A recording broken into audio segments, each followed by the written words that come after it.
Hello, and welcome back to Leaks, Laughs, and Life with Urostomy, resources for Urostomates. I'm Dawn, and I'm so glad you're here. If you are new here, my mission is simple. I want to help you replace fear with knowledge, uncertainty with confidence, and isolation with hope as you navigate your new life with the urostomy. Because while we spend a lot of time discussing the actual surgery process with our surgeons, there's a whole other side to the surgery that doesn't get talked about. The living life after surgery part. The part where you go home, the part where you learn how to sleep, travel, work, choose clothing, manage relationships, build confidence, and everything else that comes after you leave the hospital. The part where life happens, and sometimes the part where life decides to throw you a curveball, or a plot twist as I call them. Before we get started, I want to remind everyone that I am not a physician, a nurse, or a medical professional. I'm only sharing my own personal experiences as a urostomate, along with information and practical tips that I have learned along the way. You should always follow the recommendations of your own healthcare team, who know your personal medical situation best. And with that being said, let's talk about something I never thought I would become passionate about: emergency preparedness. And how this resource came to be was, as some of you know, over the last few weeks, our community suffered through the Aspen Acres fire, 7th largest fire in Colorado history. And thankfully, we are all safe. I do have friends that lost everything and family members that were displaced for almost 3 weeks.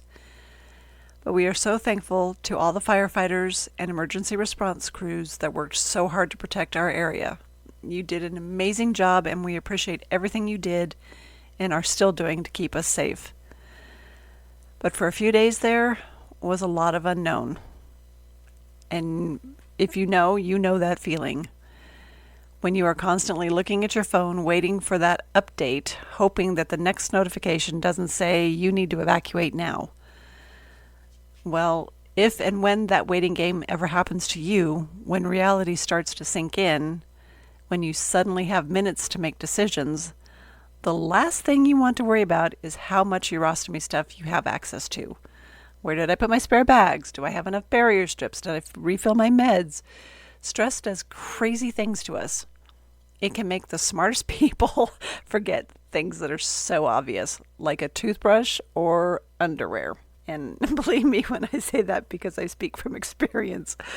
As someone who is not the most organized person by nature, if you are one of those people who has everything labeled, sorted, and prepared for an emergency ahead of time, good for you. Kudos to you. Honestly, I admire you. That is not me. I tend to fly by the seat of my pants, and I figure it out as I go most of the time. And although we have been through the emergency drill several times before, it had been about 18 years. And that is exactly why this past fire was such a good reminder for me. When life throws you one of those situations, it is not the time to try to dig through closets, drawers, and cabinets trying to find random bags and supplies, important papers, and insurance information. And if you're like me, stress will make your brain forget where you put something you just set down and walked away from 5 minutes ago. So preparing for an emergency does not mean that you need to be hyper organized. It just means that you are giving yourself one less thing to worry about if something happens. Let's start with the easiest, a grab and go bag, a small bag that you can quickly throw together. Think of it as your I need to grab everything and leave the house for a couple days bag, like a backpack or a small suitcase. Hopefully you will never need to use this bag, but if an emergency happens, you will be so glad you took the time to prepare ahead of time. Trust me. And your future self will thank you. If you have a urostomy, your supplies are not optional. You can't just run to any store to pick up what you need. You need to have extra supplies on hand. So try keeping a small stash of pouches, wafers, barrier rings if you use them, adhesive remover wipes, skin prep wipes, barrier strips, stoma powder if you use it, disposable bags, gloves if you use them, scissors if you cut your own wafers, extra night drainage bags if you use them, connectors and tubing if needed, extra washcloths, unscented wipes. Remember, never use to clean around your stoma. It's just to clean up around your supply area and to catch those drips down your leg. You know what I mean. And extra clothing.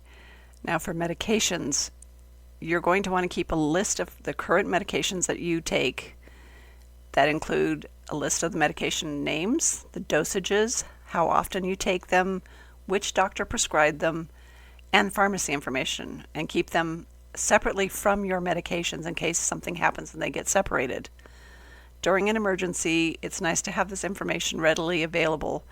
Keep digital and physical copies because remember, technology is great until your phone decides it wants to die at the worst possible moment.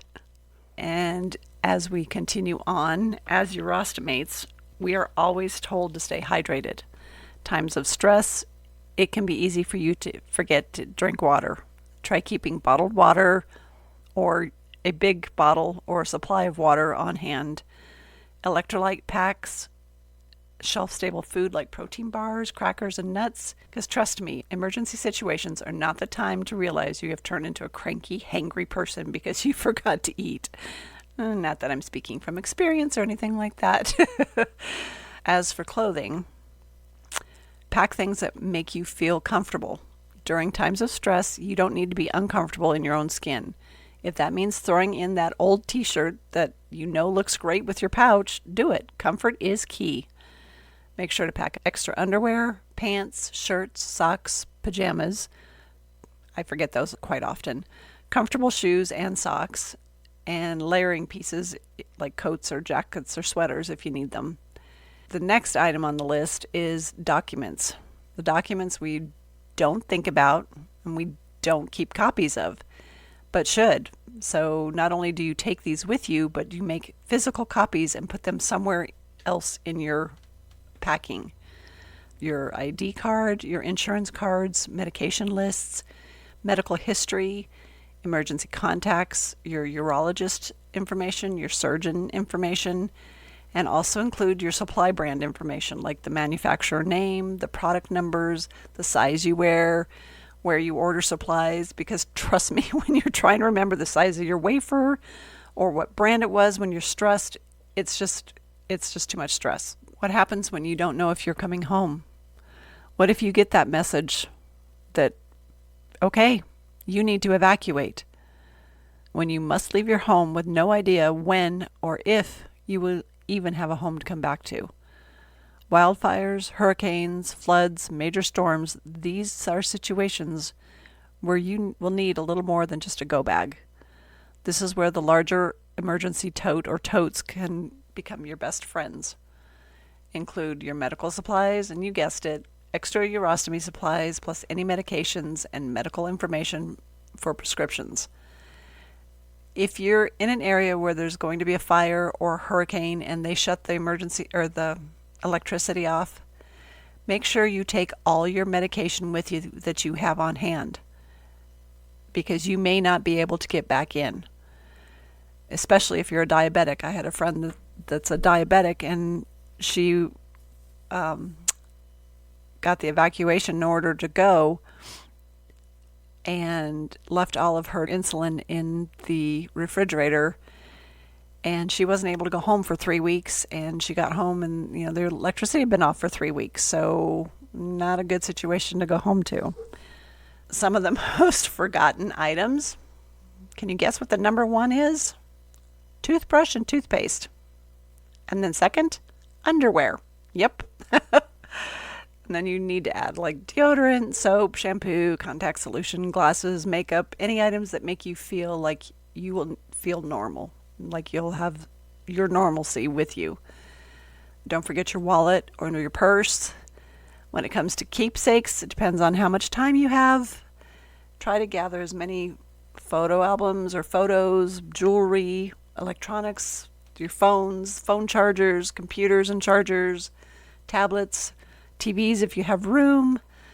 Some emergency supplies that are really good to have on hand are flashlights, a battery lantern, a first aid kit, extra blankets and pillows, extra batteries, cash, copies of your important documents like insurance for your home and cars, birth certificates, marriage certificates, bank statements, financial papers, last year's taxes, credit card information, etc.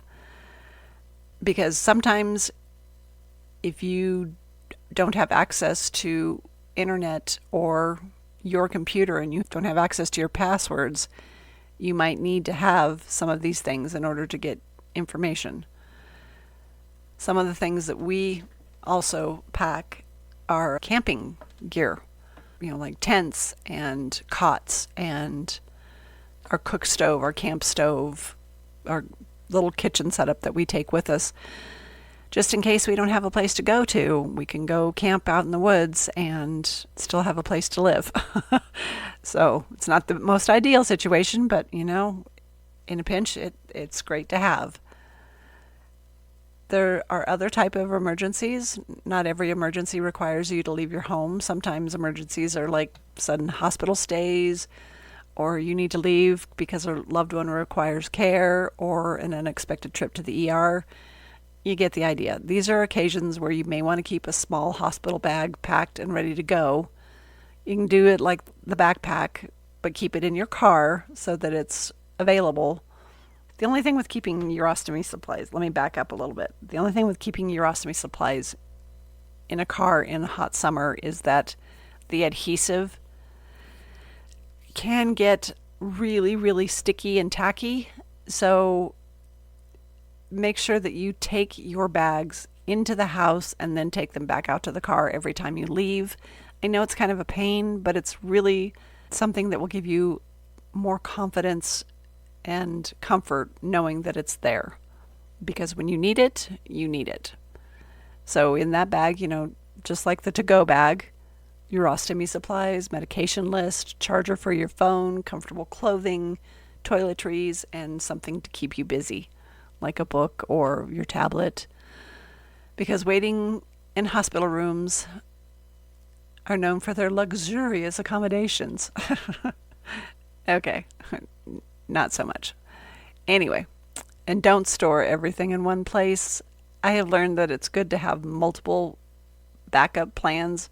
Consider having supplies in different areas: an at-home emergency kit, a travel kit, a car kit, a work kit. The work kit especially is great if you frequently travel for work. You never want to keep living in fear of the unknown, but having multiple kits keeps you prepared if an emergency happens while you are away from home. Just remember to stock them when you are back home. Also, make sure that your pouches, the areas that fit onto the wafers, do not get bent or creased. Just speaking from experience, that kind of causes some leaks, and they're very unexpected. So, if there's one thing that the Aspen Acres fire taught me, it's that we can't control everything happening around us. We can't control wildfires, hurricanes, or unexpected emergencies. What we can control is how prepared we are for those emergencies. And for us Urostomates, being prepared can give us one of the most valuable tools we have: confidence. Confidence that if something happens, we know what to do. It gives us the confidence that we have what we need, and it gives us the confidence that we can get through the next moment. My hope is that you never need this resource. I don't want anyone to use this. I really mean that. But if you do find yourself in need of it, I hope you are happy you took the time to prepare before life decided to happen. And as always, I've created a handy little checklist to go along with this resource. You can find it in the show notes on my website at leakslaughslife.com.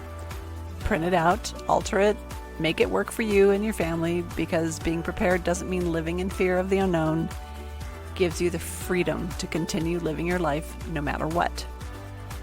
Thank you so much for joining me today on Leaks, Laughs, and Life with Urostomy.